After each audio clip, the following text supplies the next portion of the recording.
free Nnamdi Kanu. Now, this is the latest update on Nnamdi Kanu's case. What this man said here, Maxwell Opara, will shock you. The kind of money spent, somebody told me 750 million naira that was paid in prosecution of Nnamdi Kanu.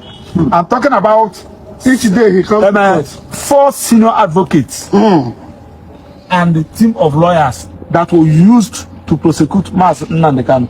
Now, if you watch those that are facing bandits and terrorism charges in the Federal High Court, the people that are prosecuting them are coppers that are doing serving at Minister of Justice. The chambers of the Attorney General. Now, we decided to concentrate in the things that we are doing.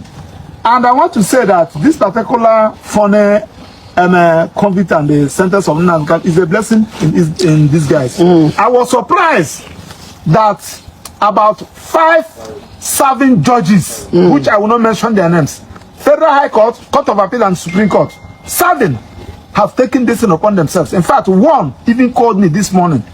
They have written grants of appeal and sent to us. So I continue to ask myself, does it mean that we still have some judges with conscience in this country? The answer is yes. We have. I can comfortably tell you that I'm not talking about retired judges, those that are serving. Then when you're talking about retired judges that have taken this upon themselves, one called me. They were busy calling me, asking me, please, have people filed appeal? We said no. They said don't file. Don't file. We are interested. They were researching. Professors, both here in Nigeria and abroad, they have taken it upon themselves. I said, sure. So, Nnamdi Kanu, people love you like this. Not Igbo, so from Yoruba nation houses, those with conscience, those who felt that no, this thing cannot happen to this man. Now, having said that, I want to also tell you that I was at a correctional center yesterday at office of the Controller General of the Correctional Center. That was on a Thursday. I went there to go and see the director, the Controller General. The problem we're having is that if you watch, if you read that particular judgment, in the sentence he said, Nnamdi Kanu should be kept in any protective custodial center within Nigeria. He never mentioned any place. Now, the time we went to DSSS, because we went there, that was the sentence and the conviction and sentence was done on the 20th. On the 21st, we went to that place. They told us that they have moved Nnamdi Kanu out. We asked them where. They said that we should go to their headquarters, DSSS headquarters. So, when we went to that place, they told us that we should not be coming here. That Nnamdi Kanu has been transferred to Sokoto. We said, wow. We said that we should go and ask the correctional center that the thing is no longer in their power. Good and fine. We went to Sokoto.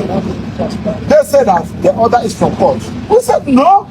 The judgment did not specify that it was Sokoto. Why should you use their power to transfer me Sokoto?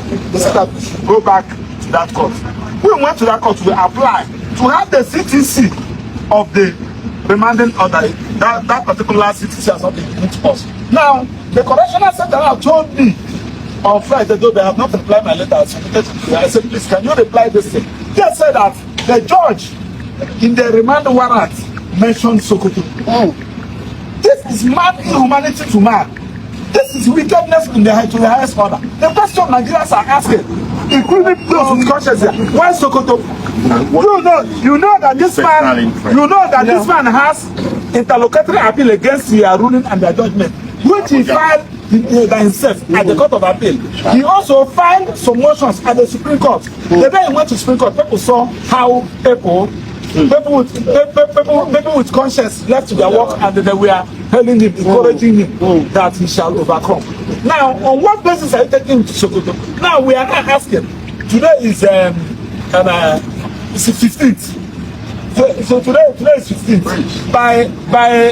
By next week now, that Sunday will make it 20 a complete 1 month. This convict and the sentence was done. Now, Nnamdi Kanu has lost all these days. He has not filed his appeal. Because one, he is representing himself on record. Now, can federal government move him with the same private jet, with the same presidential jet they used to took him to Sokoto. Can they use the same presidential jet bring him to Abuja here so that he can file his appeal? Although why I'm saying this is for those of you who are asking that you have not seen me, we are working. We are following everything legally, and also want to thank the people of the South, the Igbos, who have shown maturity, continue to show maturity because they want to so that they can do something. And also, not only the Igbos, when in Nigeria, people with conscience, nobody should take laws into their hand. We are following it. We have written the necessary letters we're supposed to write, and we believe that at the appropriate time, justice will be done. But finally, before other people talk, I also want to advise the president. I want to advise the president.